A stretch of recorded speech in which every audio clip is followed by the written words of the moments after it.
Gördünüz? Bu skuterlarla bağlı mən bir çəkiliş etmişdim. Sən demə, bu əməlli başlı burada biznesdir. Yəni bu belə deyək də, yəni Levi skuterların hətta hamısının öz nömrəsi də var.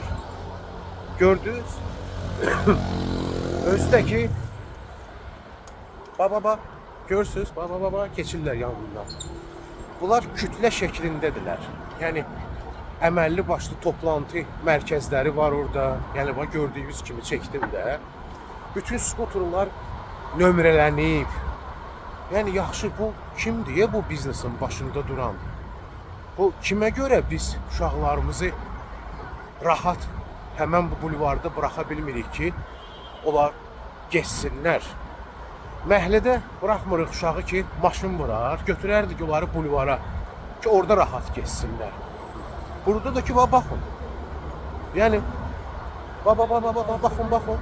Yəni, bunların əməlli başlı toplantı məntəqələri, skuterların nömrəsi, dayanacaqları və it oynadırlar da bulvarda. Nə istəyirlər, eləyirlər. Yəni, göz qabağında. Gördünüz?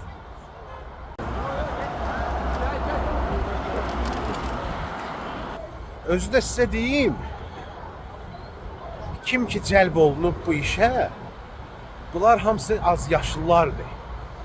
Yəni görünür, bu işi kim təşkil eləyib, qəsdən xətti buluğa çatmamış, 18 yaşı tamam olmayan şəxsləri işlədir ki, onlar yerində tutulanda məsuliyyətdən yayına bilsinlər.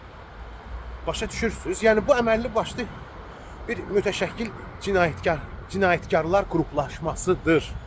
Yəni bu elə belə deyil. Kimdir bunlar? Bax, bu sual mənə çox maraqlıdır.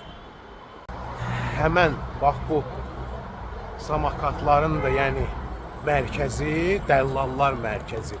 Hardakı onları satışa çıxartırlar. Bax, görürsünüz? Arxa tərəfdəki keçid, sahil metrosuna olan keçid hissəsi. Onlar hamısı orada yığışırlar. Baxın, onların yığışma yeri də, baxın, həmən bax, bu yeri. Bax, ora yığışırlar. Oradan da yəni gezirlər və həmən bu skuterların satışını, icarəsini təklif edirlər. Yaxşı, bunu mən bilirəmsə, hər gün keçəndə görürəmsə, başqaları heç kəs görmür, adiyyətli qurumlar bunu görmür. Onu da mən sizə bildirim ki, bizdə qanunvericilikdə bilmirəm necə adlanır o, amma bunun cəriməsi var sən demə. Ya 40 manatdır, ya 50 manatdır. Bilənlər var isə, xahiş edirəm, bu barədə yazsınlar.